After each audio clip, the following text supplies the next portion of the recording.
Quando você pensa no Japão, o que é que vem na sua cabeça? Provavelmente alguma coisa tipo trens que chegam na hora certa, ruas muito limpas que parece coisa de filme, uma comida impecável, tecnologia e parece que tudo funciona perfeitamente. Essa é a imagem que o Japão mostra para o mundo. E ela não é uma mentira, tá? Ela é real. Qualquer pessoa que vai até lá sabe que isso existe de verdade. Mas existe um lado do Japão que não aparece nos vlogs de turista e não tá nas fotos que você vê na internet. Um Japão de pessoas vivendo vidas muito difíceis. E ele tá bem mais perto do que você imagina. Às vezes na mesma rua, às vezes até sentado do seu lado. Eu sei que vocês adoram conhecer sobre esse outro lado do Japão, então no vídeo de hoje nós vamos voltar aos lugares mais obscuros desse país para conhecer mais sobre o lado do Japão que os próprios japoneses preferem não olhar.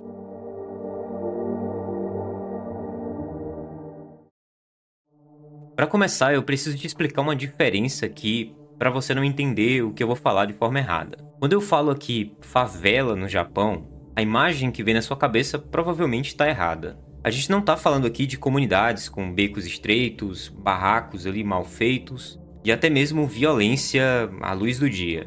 Isso daqui não existe no Japão da mesma forma que existe em outros países. A pobreza japonesa tem uma cara completamente diferente. E é justamente por isso que ela não é tão fácil de enxergar. A concentração de pobreza no país geralmente acontece em áreas que de fora parecem só bairros velhos, uma coisa mais antiga e um pouco isolada. Você tem prédios antigos com apartamentos minúsculos, parques onde algumas pessoas montaram casas improvisadas com lonas e papelão, viadutos que se formam ali embaixo pequenas comunidades. Mas não é nada que grite pobreza ou sujeira para quem tá passando por ali. Sempre é uma coisa muito contida, muito organizada e muitas vezes passa até de forma silenciosa. O exemplo mais conhecido disso é um bairro em Osaka chamado Kamagasaki. Por muitos anos, esse lugar foi chamado pelos próprios japoneses de Cidade Proibida, porque era um lugar que as pessoas de fora não frequentavam e preferiam ignorar que existia. Essa é uma área de trabalhadores informais, de pessoas que não têm onde morar, de idosos abandonados e de gente que caiu em algum momento da vida e não conseguiu se levantar. O mais impressionante aqui é justamente a questão silenciosa. Tem gente que mora a 10 minutos desse bairro e nunca foi lá, nunca sentiu curiosidade e nunca precisou saber que aquilo existia.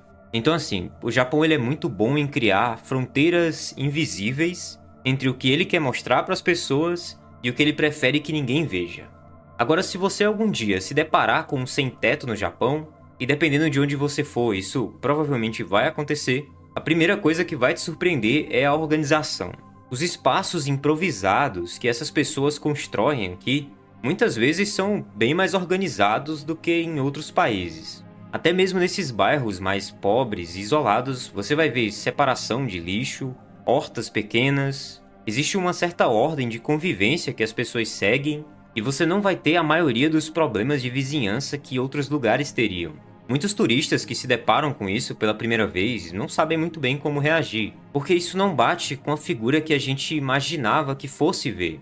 E outra coisa que choca muito as pessoas que chegam de fora sobre a pobreza japonesa é que muitas vezes a pessoa que está do seu lado no metrô às 7 da manhã, de terno, com a mochila organizada, o cabelo arrumado, tá indo pro trabalho, pode ser que ela não tenha para onde voltar depois do trabalho. E aqui a gente está falando de gente que realmente não tem onde morar. No Japão, existe uma categoria de pobreza que não aparece nas estatísticas do governo, porque tecnicamente a pessoa tem um lugar para dormir.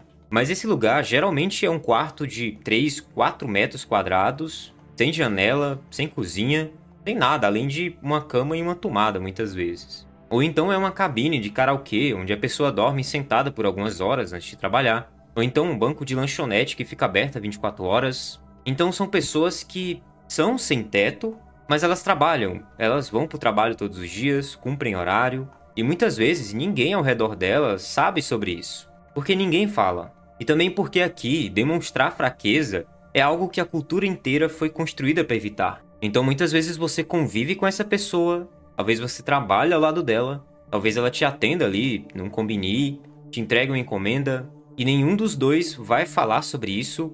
Talvez você nunca descubra que, na verdade, ela tá passando por esse tipo de coisa. Essa é a pobreza invisível japonesa.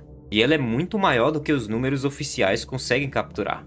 O Japão também tem um outro problema bem grave. Ele tem uma das populações mais envelhecidas do mundo.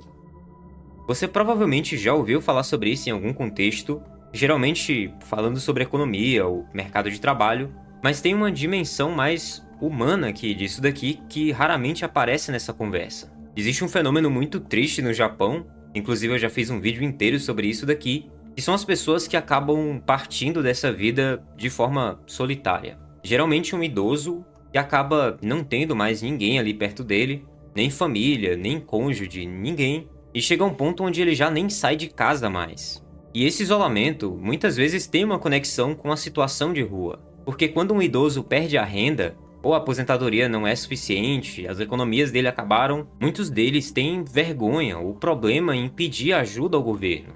E o resultado é que uma grande parcela dessas pessoas que vivem nas ruas do Japão são pessoas mais velhas, são idosos mesmo.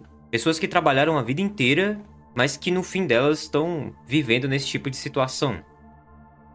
E não são só os idosos que estão nessa situação. Existe uma presença muito grande também nessas regiões mais pobres do Japão, que são os adolescentes. Uma parcela considerável dos jovens em situação vulnerável nas ruas japonesas são pessoas que fugiram de casa. E os motivos são bem variados, mas alguns aparecem com frequência suficiente para não ser coincidência mais. A pressão escolar no Japão é muito grande, você tem problemas relacionados a bullying, problemas familiares também, que em outros países seriam resolvidos com a conversa, mas aqui eles acabam se acumulando até que o adolescente toma essa decisão errada. A relação entre pais e filhos no Japão também é bem mais problemática e muito menos demonstrativa do que em vários outros países. E não é que eles não amam os filhos, eles só expressam isso de formas diferentes. Só que isso às vezes não é suficiente. E o resultado é que muitos jovens crescem numa casa onde materialmente eles têm de tudo, mas emocionalmente eles estão completamente sozinhos. Na verdade, é um ambiente com pessoas mal intencionadas e infelizmente muitas vezes vão se envolver com esses jovens. E sem dúvidas, o primeiro grupo que vai entrar aqui vai ser a Yakuza. A gente ainda vai ter alguns vídeos aqui inteiros dedicados sobre esse assunto no canal em breve, então se inscreve aí no canal para ficar antenado aqui sobre isso. Mas de forma bem breve aqui, o Japão ele tem um crime organizado com uma história longa e uma estrutura muito sofisticada. A Yakuza existe há séculos em diferentes formas e até hoje eles operam em algumas camadas da sociedade japonesa, incluindo nas áreas de concentração de pobreza. E uma das atividades mais consistentes deles ao longo do tempo é o recrutamento de jovens vulneráveis. Eles começam se aproximando como se fossem amigos, pessoas bem intencionadas, depois eles oferecem um trabalho simples, um lugar para dormir, e esse jovem acaba se sentindo pertencente a um grupo. E quando ele menos percebe, ele já está dentro de uma estrutura que pode trazer muitos problemas para ele. Junto da Yakuza também tem muitas redes de golpistas nesses lugares, esquemas de trabalho que não pagam o combinado, contratos que prendem as pessoas, gente que vai trazer muito mais dívida e problema do que solução. Mas como eu disse, vai ter vídeos aqui inteiros sobre isso, então se inscreve aí no canal e aguarda aí que logo logo eles vão sair. E aqui a gente chega no ponto que talvez seja o mais difícil de tudo. Existe uma crença muito forte na cultura japonesa de que a situação financeira de uma pessoa sempre está ligada ao esforço e ao trabalho que ela faz. A crença de que qualquer um que trabalhe duro consegue, e que por consequência quem está passando necessidade é porque em algum momento deixou de se esforçar o suficiente. Isso daqui não é uma crença exclusiva do Japão, ela existe em muitos outros lugares, só que aqui no Japão ela tem um peso muito forte. E ela afeta a forma como as pessoas em dificuldades são tratadas e até mesmo como elas próprias se enxergam. Muitas vezes elas são enxergadas não só como alguém passando por necessidade, mas como uma pessoa que fracassou na vida. Então muita gente tem dificuldade em pedir ajuda. E não é falta de programas sociais, de assistência no Japão.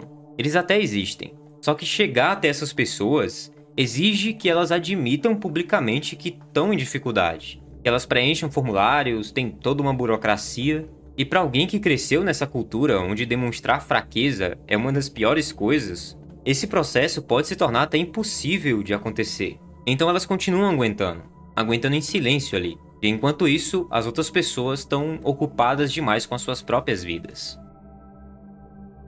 Bom, O Japão continua sendo um país extraordinário em muitos aspectos. Isso não muda com nada do que foi dito aqui. A segurança real que existe nas ruas, a organização, a beleza do país, a profundidade da cultura, tudo isso é muito verdadeiro. Mas toda sociedade tem os seus problemas, né? As suas fraturas. E os japoneses são muito bons em esconder isso. Deixe aí nos comentários o que você pensa sobre tudo isso.